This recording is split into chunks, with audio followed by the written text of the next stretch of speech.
Assalamu alaikum, everybody. Usually it is Yusuf making all the reviews for all these teams, but I thought as the year comes to an end, maybe I should do a review of all the teams so far in the Women's Soccer League and what I have observed this year. Alhamdulillah, I would say for sure this season has been the most successful in terms of what we have ever done before. Huge credit goes for that to Brother Saad, the way he has, you know, coached and developed the players in terms of strategy, what needs to be done, and not just one team. He supported all the teams really well. So huge credit goes to him, the way he has managed everything.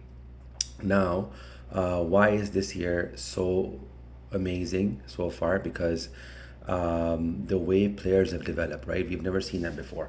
What we have noticed before is that there's a few guys, just prominent players. They are the ones you always see, and everybody else is kind of like just there because we need five or six guys to be on the field. But mainly it's just two or three guys fighting with each other, shooting the ball from one end to the other end, and those were the games, right? This year that was not the case because every character in the team, it meant something. Every player was there for a reason, right? So that was it felt like a sport. It felt like watching an actual game, right? And not just watching two guys fighting with each other, but an actual sport. So the player development aspect of this season has been far beyond any other season. And the credit goes to not only to Prasad but also to all the captains, right? They have done a fantastic job. When the whole season started, I told them that guys, we don't have separate coaches and managers for every single team. So you are the manager and you're also the player in this team. So you have to look at how you develop the team and the overall improvement of the standard of this soccer league as well. So let's start. First of all, let's start from Red Lions, right? Arham, super awesome. Everybody loves him. Great kid. The best part about him is how he controls. Like he's very level-headed when it comes to his emotions. He does not show them very often. I think that really helps because as a leader, when you're on the field, if you show a whole lot of disappointment and more excitement than it has to be, it's a big problem. Arham did a super awesome job. He had a lot of power in Ozam, but matching the speed, the pace of both of them was a bit of a problem, right? That Arham did a very good job where he would go he would play like in a circle, like when needed he would be up there to support the striker, but at the same time he would very quickly come back and help the defense as well. So if you watch the first few games, you'll see Arham running back and doing defense and also feeding all the players up there. They had an early setback when they lost Yunus Haji. He was traded to Green Crescent. Imran comes in and Arham did a super awesome job with his development. Imran, mashallah, he's very good at finding himself at the right spot every time. He makes his he uses space really well, right?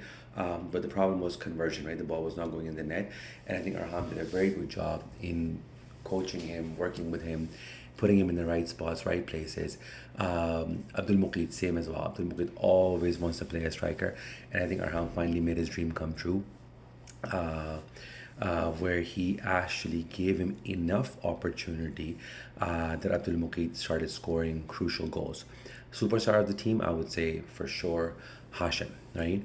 A lot of balls would have gone in the net if Hashim was not there. Amazing reflexes, very natural. This kid's very natural. Best part, keeps it very humble, doesn't get overexcited. Very good job with the development of Furqan and everybody else on the team, right? That played with Arham. I mean, they have made this like Umar, for example, Hazim, who joined later on. They have done such a good job in giving everybody an equal opportunity, so everybody's locked in, everybody's engaged. Initially, it was a problem. I couldn't understand what the formation was, but Arham told me he has a plan, and looks like as season went on, initially they lost a lot of games, but as the season went on, his plan started working, of enabling everybody to shoot from anywhere they want. That worked, and the results they basically speak for themselves. After that, we have Yellow Diamonds, Ahmed Irfan, and all his young grade 5 and 6 with him, right? Mostly. One thing I kept hearing as I'm covering the games from Ahmed is don't be scared, don't be scared, don't be scared. And he put this belief in these guys that no matter what the size of the person in front of you is, as long as I mean, it's a ball, right? When it's coming to you, you just block the shot and you won't get hurt. He put this belief into them, and mashallah, great response from his young warriors. Uh, Ihan played a few games initially, was kind of like not in touch, but then he got injured later. Inshallah, when he comes back, he's going to perform really well. I know that for a fact. But if we look at how Ahmad has managed Riyadh, right? Uh, Speed, beautiful. Precision, beautiful. Accuracy, beautiful. The problem was that the size, right? A lot of big kids in front of him. Ahmed manages so beautifully, but when Riyadh was going through that phase where he was not able to score a lot of goals, he kept putting him in the right place, constantly encouraging him, and Ahmed makes those plays that enables Riyadh to score the goals, right? And when he's not able to, he shoots the ball really hard from the back, and we see he scores a lot of goals from the mid position because most of the season we've played indoors. So it really works for Ahmed, where he can just shoot the ball from anywhere he wants. Lots of last moment goals. The way he carries himself, very humble. When he won that 5-1-3 game, there was no drama, there was no excessive celebration. He feels for the other team, super genuine, awesome guy, right? A gem of a leader. And the way he developed Riyadh, Ayub, Salah scoring goals, Hamdan, super awesome job with Hamdan, right? In defense, Hamdan loves to contribute for the team, and Ahmed provided those opportunities. Asif, I think, with talking about development, I have to pick one guy, Yusuf Dadani, right? The way Ahmed worked with Yusuf Dadani, and I mean, who would have thought that we're gonna play a 5-1-3 game and Yusuf Dadani will be that superstar goalie. Super awesome job, Ahmed. Hats off to you. You've done a very good job. Um, I mean, in terms of making plays and keeping a calm head during the game, right? If we see like a lot of guys start panicking when they're behind 2-0, 3-0, and it's like 3 minutes left, 4 minutes left, there's a guy yelling at you, not much time left, not much time left, not, because I'm yelling, I'm telling them, like, let's go, not much time left. Ahmed keeps it calm. Even if you look at the last moment goals, like Ayub Salah scored last moment goal recently, Ahmed made the play. So there's literally 20 seconds left, and Ahmed has the option to just blast the ball, which we used to see before. That was not the case anymore. He still makes a proper play to provide the player with the opportunity to score the goal. If it goes in, it's okay. If it's not, then so be it, right? Like, trust the process. Ahmed follows the process. Super awesome job. And Ahmed said to me that I'm not just here to fill in and give some competition to Phoenix and Red Lions. I'm actually here to win. And now we can see that they're rising to the top. They have won the last 4 or 5 games, or tied. And if you look at the last 2 weeks, Yellow Diamonds are now, like, I mean, looking like a complete team. Huge reason for that is how Ahmed has managed his players. Green Crescent, Abdullah Amir, undoubtedly one of the most talented players that I have seen in the last 3 years at OMA. But what happened this year was, earlier he lost Zanoon, right? So he got Yunus Haji, striker, powerful, very energetic, young, lots of stamina. And Abdullah completely enabled him, provided him with all those opportunities of scoring goals, right? What we have seen in the past, because they're kids, right? I mean, nobody here is a professional athlete. But Abdullah said, okay, this is the guy who can shoot the ball with accuracy, and he can shoot the ball a number of times. He doesn't get tired. His energy is like from 100. It does not even go to 99 in the end of the game. So he made all those plays where he constantly got Haji involved, right?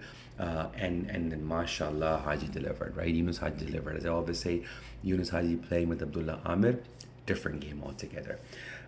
Huge credit goes to Abdullah in terms of how Ibrahim has progressed, right? Because I was thinking about making Ibrahim the captain of one of the teams, not a leadership, but in the tournament, in the soccer league. But his soccer skill was something which was kind of like making me think that whether he's up for it or not. But the way Abdullah Amir worked with Ibrahim, especially in the last 3-4 games, Abdullah mentioned in many of those interviews with Yusuf that the problem is that when me and Haji are going up, there is no support from the back, because Noman, Riyan, Adam, Akram, Ibrahim, they're all very good at kicking the ball out. But you can't just do that all the time. Abdullah and Haji need some support up there. So to help Yunus Haji and Abdullah himself, they got Ibrahim to come up and started playing, like in a way with Ibrahim started performing the role of a midfielder, not just kicking the ball out. And then he scored 2 goals as well. We saw that, right? So you show trust in your players and they perform for you. And as I've said before, see, I'm mentioning all these names because they have done something, because their captains have asked them to do something. They're not just standing there for the heck of being there. Because what I used to see before, earlier in the previous years, was what was asked from the defenders or the goalies: give me the ball and I'll take it all the way from here to the end and score a goal. And that's not soccer. That's not even a sport. That's just, I don't know what it was, but again, I mean, that was the origin, right? That was the starting. We did not have Brother Saad before to do all the coaching which he can do now. So, and the boys are responding to it. So great job with the development of Ibrahim, Akram especially, right? Like just the fact how involved he is, doesn't want to miss any games. Adam, super awesome. Like just a little bit more ball control, he will start performing. The guy behind, the unsung hero of Green Crescent is Abdullah Sheikh. I don't know what's his method, but there's so many times the striker will go up, and I'm saying in the commentary, this is going to be a goal. And Abdullah Sheikh somehow avoids it, somehow stops it from going in. The ball doesn't go in, right? Super awesome goalie. He uses his height, his size to the advantage. I used to see him before, like I would say a year and a half ago, he would get scared, doesn't get scared anymore at all. And I think that has been a major role in terms of how Green Crescents have progressed. I mean, one game they're behind 3-0 against Alamedes, right? And they still end up winning it. Why is that? Because they're focusing now on every single player and how to make plays around them. Super awesome job, Green Crescent. Now, Alamedes, right? Not a lot of success, right? Nightmare of a season. But think about it. They have now played almost 20 games and have maybe tied 1 and 3 victories. In a situation like this, nobody wants to come and play games anymore. But what we're seeing in Alamedes is the exact opposite. Okay, let's start from Yahya. What has happened, every team has one superstar player, like Ahmed Irfan is there, Abdullah Ahmed is there, Badr is there. They end up performing this major role, this one guy who takes, you know, 70% of the workload for everybody else. This is happening in every sport. This is not unique, right? Everybody has a one player that has this responsibility to carry the team, right?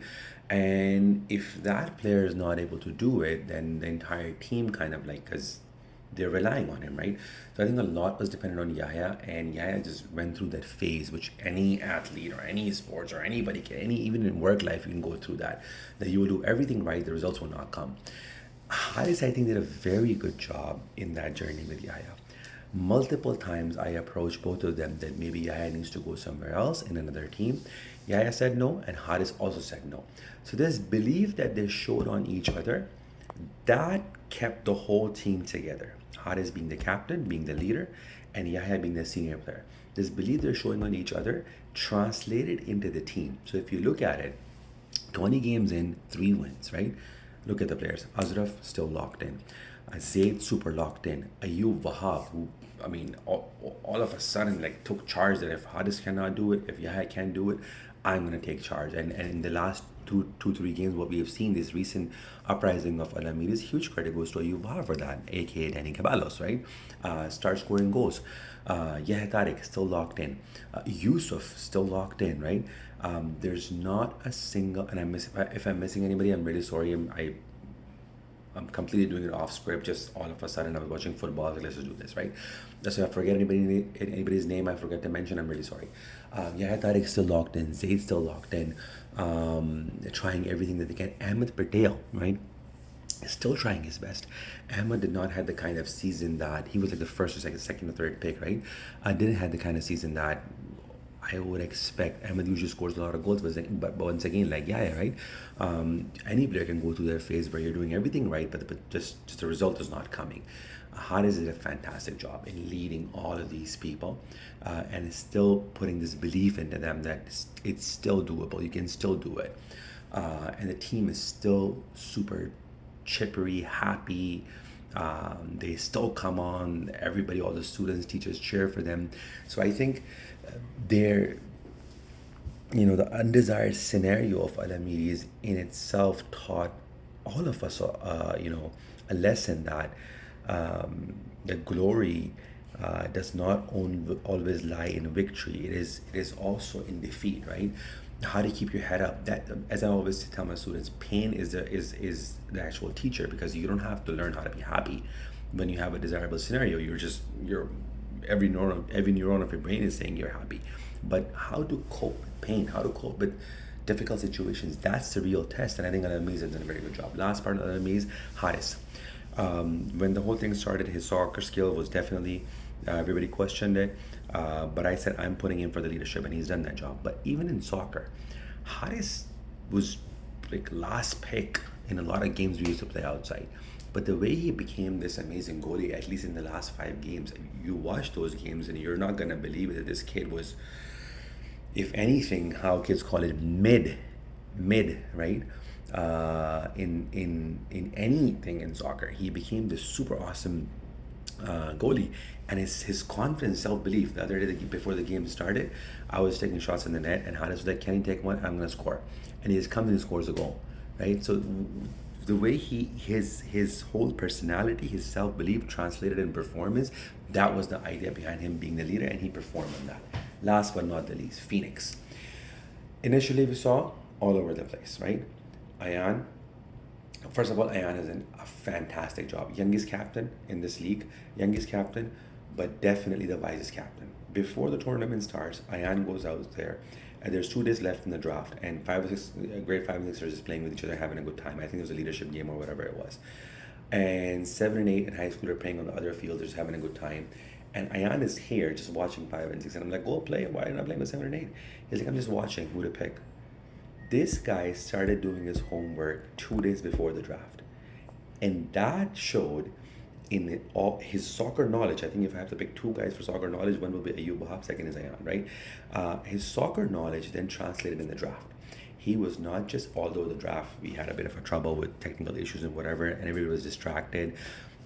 We had this amazing software, but I mean, Qadar Allah, it didn't work. So everybody was kind of like all over the place. But Ayan knew who he was picking. Look at his power pack squad. He has Badr Al Faqih, superstar, because he got the first pick. Shamsan, okay, that's in the front. Then he has Yusuf Siddiqui, best goalie for sure. Junaid at the back.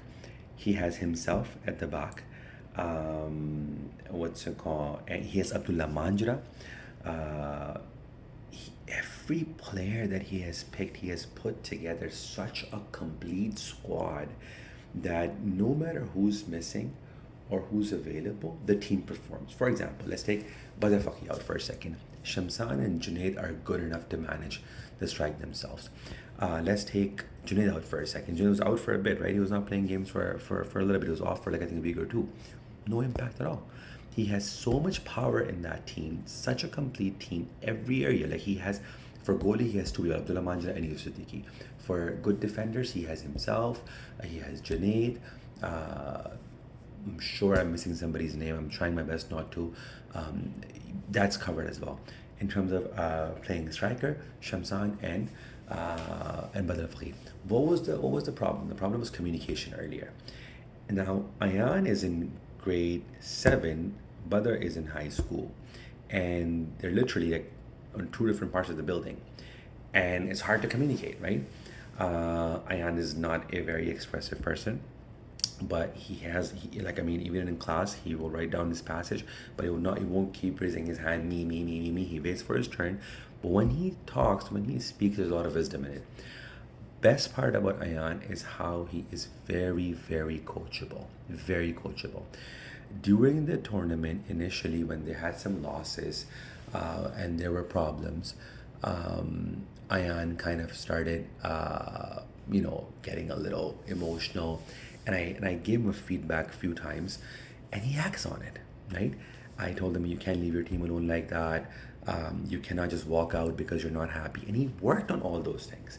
And what I see that initially Phoenix were playing games, either win or lose, game is over, let's walk out. There was no connection, there was no bond. Ayan did a fantastic job at forming that bond. Now Badr Faqih, Shamsan, Ayan, they're all in one, they're all connected. They're walking out together, talking to each other. Then they have Yusuf Siddiqui and Junaid, probably two guys who care about the soccer league more than me, I would say. Yusuf Siddiqui and Junaid, both locked in, lots of off the field work. Yusuf doing all these interviews every day, making all these reviews every day. That had a huge impact on the whole team, right? And that is why they are now the number one. Not just because they have Badr Faqih, because there's a lot of games where Badr did not score, right? There's one game where they're score behind and Ayan all of a sudden goes goalie himself, puts Yusuf to go up. So he likes to experiment. And all those things have translated and made them in this undefeatable squad that they have become. And that's why they have the number one squad still. Last but not the least, Ayan started a new tradition of taking himself on to develop more players, like Ubaid, Heather. There were times that he would put on Ubaid and Heather and goes himself off. Now some might argue, oh, he's going off because maybe he's not as good as Badr Al Faqih, so he's going off.